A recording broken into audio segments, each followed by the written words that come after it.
Hello, hello, Facebook. Hello, ça fait un petit moment que j'ai pas fait de vidéo, mais du coup, aujourd'hui, je voulais vous partager quelque chose. C'est en lien avec tout ce que je partage déjà depuis quelques jours, semaines, autour de l'audace et autour du leadership et tout ça. Et donc, du coup, aujourd'hui, je voulais partager avec vous un moment de vérité concernant, concernant justement l'audace et concernant le leadership. Alors, l'audace, bien sûr que ça peut être en effet tout ce qui est physique et tout ce qui est les changements, on va dire, les changements capillaires, les changements de style, les changements euh, de maquillage et tout ça, en fait, tout ce qui est, on va dire, d'ordre physique d'ailleurs, pour ceux qui sont, on va dire, observateurs, eh ben voilà, je viens encore de faire un petit changement capillaire. Et évidemment que pour moi, tout ça, c'est, on va dire, extrêmement naturel parce que j'ai un passif de coiffeuse. Pendant une dizaine d'années, j'ai œuvré dans ce milieu-là, le milieu de la beauté, le milieu de la coiffure. J'ai été sur des plateaux, j'étais sur des défilés de mode et tout ça. Donc, du coup, évidemment que c'est un domaine que je connais très bien et c'est un domaine que j'adore. J'adore le milieu de la beauté, j'adore euh, le milieu bling bling, le milieu girly. Enfin, voilà, j'adore.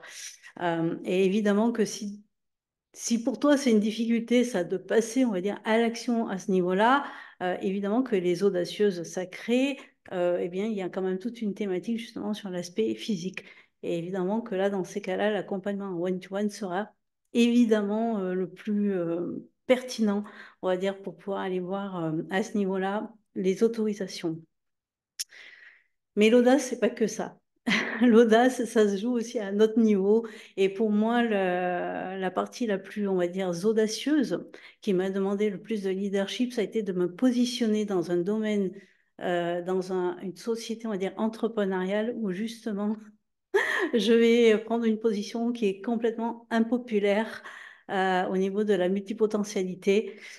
C'est-à-dire, je suis le genre de personne à avoir plusieurs business en même temps, à avoir plusieurs domaines en même temps. C'est pas une chose après l'autre. Parce que je vois en effet des personnes qui sont, on va dire, multipotentielles parce qu'elles ont eu plusieurs entreprises ou plusieurs business les uns après les autres. Euh, Ça demande une forme d'audace de se tenir dans cette vérité-là, parce que je ne compte plus le nombre de coachs ou même de mentors qui n'ont pas arrêté de me dire, mets-toi dans une case, mets-toi dans une niche, positionne-toi, ta ta ta ta ta ta. Moi, je le vois pas du tout comme ça. Voilà. Moi, je suis, on va dire, propriétaire d'une galerie, les Galeries Magiques de Victoire. Et dans cette galerie, eh bien, il y a plusieurs espaces. Et ces espaces, c'est moi qui les pilote. Et je sais très très bien ce qu'il y a dans ces espaces-là. Et il y a un espace, du coup, qui est dédié à l'ésotérisme, dans le sens de la connaissance de soi. La connaissance de soi, c'est la connaissance profonde de soi, l'introspection et tout ça. Et évidemment que du coup, dans cet espace-là, on va retrouver les audacieuses sacrées, aussi bien en accompagnement one-to-one que dans le programme Masterclass qui va arriver au mois de mai.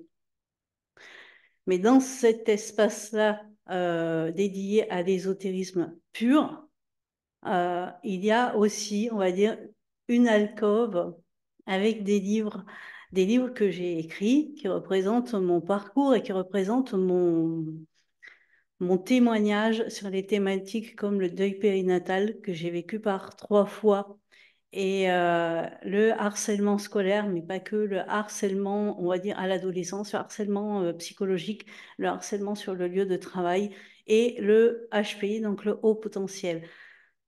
Ces 2 livres, évidemment qu'il en existe déjà des milliers de livres sur ces thématiques-là, mais ce sont des livres qui vous donnent l'espoir derrière, qui vous montrent euh, que derrière l'épreuve ou derrière le traumatisme, il y a la résilience et il y a la guérison.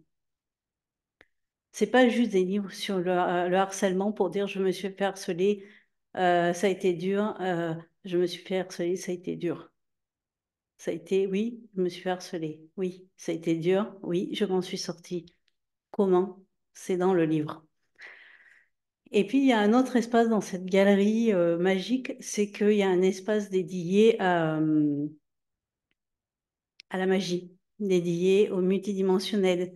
Et là, du coup, vous allez retrouver mes toiles magiques. Et là, il y en a une, par exemple. Donc, mes toiles magiques, c'est bah, tout ce qui est graphisme, évidemment, puisque je suis artiste digital et je crée donc des œuvres qui provoquent, on va dire, des états modifiés de conscience, en fait. J'ai des personnes qui m'ont dit qu'elles avaient connecté un petit peu à une forme de guérison.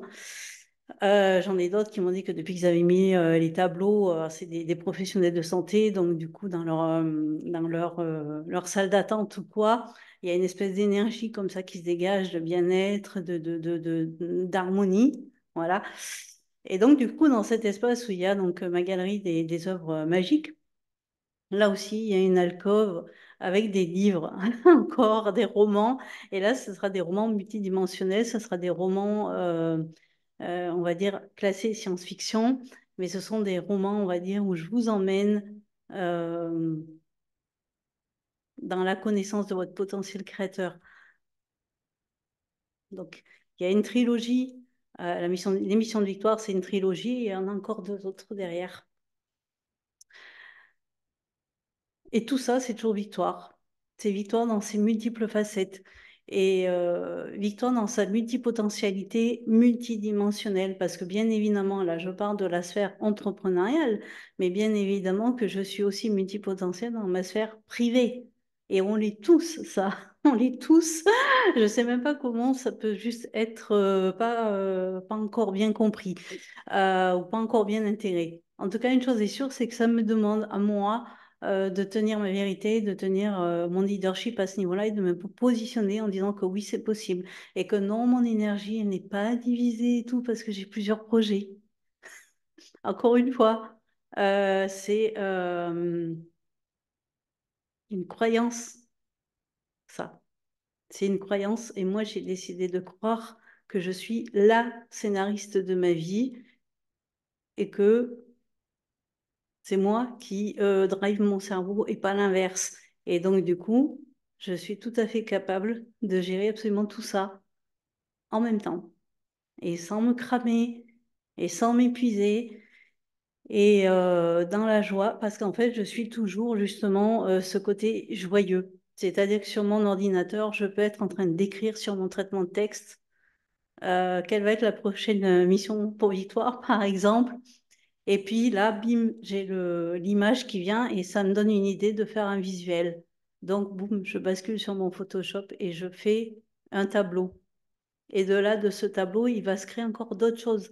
J'ai d'autres idées qui vont venir concernant, concernant le potentiel créateur, concernant les femmes, concernant la magie de la vie. Et là, je vais me dire, ah, purée, je peux mettre ça dans un programme.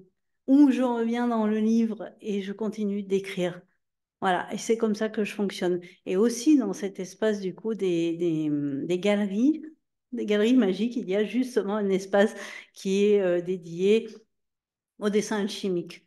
Le dessin alchimique, c'est comme de l'art-thérapie. Pour celles qui sont passionnées de mandala ou de choses comme ça, c'est une technique de dessin, un process qui est inspiré du Neurographica et que j'ai, moi, complètement, on va dire, euh,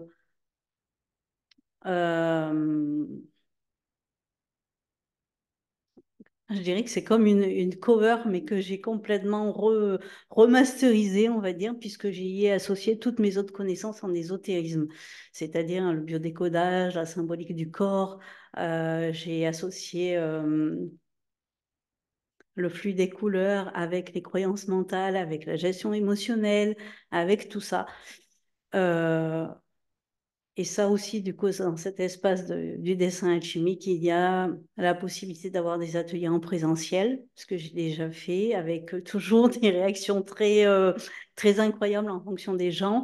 Et il y a aussi, du coup, des programmes en ligne pour pouvoir justement partager tout ça, parce qu'à un moment donné, euh, ma capacité, on va dire, à créer des concepts, et à créer des process et à mélanger comme ça les approches, c'est aussi pour pouvoir être redistribué.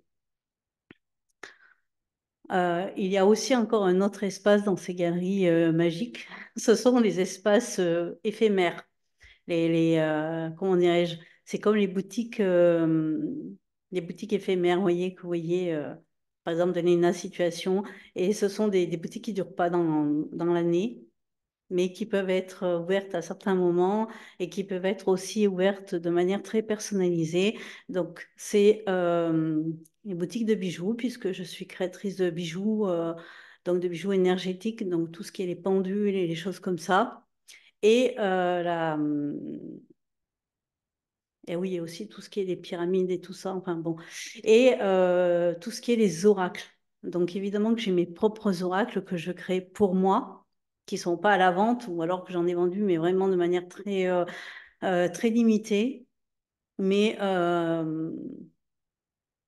je mets, on va dire, à disposition mes capacités, on va dire, d'artiste digital pour les personnes qui ont des idées, qui voudraient faire un oracle, mais qui ne savent pas s'y prendre au niveau graphique, qui ne savent pas, qui ne connaissent pas les plateformes pour le faire, qui ne sont pas équipés qui ne sont pas équipés, je veux dire, en termes de matériel, pas juste en termes d'imagination, mais qui ont un projet d'oracle, c'est-à-dire elles ont leur thématique pour les cartes. Est-ce que, voilà, un oracle ou bon, un tarot, mais elles n'ont pas le truc, on va dire, graphique. Donc, ça, c'est pour ça que je les appelle les boutiques éphémères. Vous ne les trouverez pas dans mes espaces de manière directe. Il faut me contacter pour ça, que ce soit les bijoux ou que ce soit les oracles. Mais pour ce qui est des livres, j'en ai actuellement 5 qui sont en vente sur toutes les plateformes que l'on connaît, Cultura, Fnac, Amazon. Il faut juste chercher au bon endroit. Et, euh, et toutes mes toiles sont aussi sur une galerie en ligne. Et mes accompagnements sont évidemment aussi accessibles via mes liens de vente et tout ça. Donc voilà, moi je voulais vous positionner à ce niveau-là, vous dire que des fois l'audace, c'est ça aussi. Savoir tenir son leadership, c'est savoir tenir sa vérité, indépendamment de tout ce qui se dit ou de tout ce qui devrait être fait. Euh, c'est des fois aller contre le consensus, c'est des fois faire autrement. Voilà. Pour celles qui font du HD, moi j'ai ma porte 16 qui est complètement ouverte. Et, Et puis voilà, j'ai une autorité sacrale, donc moi, de toute façon, il faut que ça suive les tripes. Euh, je ne suis pas forcément quelqu'un de raisonnable. Voilà, je suis quelqu'un de tripal avant tout. Et, euh, et ça, ben oui, c'est possible de le faire. C'est possible de le faire. Et je vous accompagne à le faire justement dans les audacieuses sacrées. Et je vous accompagne aussi, si vous avez envie de décorer votre maison avec des tableaux absolument euh, originaux, on va dire, et inédits, vous pouvez me contacter. Je vous accompagne aussi. Si vous avez des projets de lecture, que vous voulez en savoir plus sur l'émission de Victoire, de quoi ça parle et tout ça, eh bien, n'hésitez pas à me contacter. Voilà. Et je finis là-dessus. Je vous souhaite une belle journée, une belle fin d'après-midi, ouais, comme vous voulez. Voilà.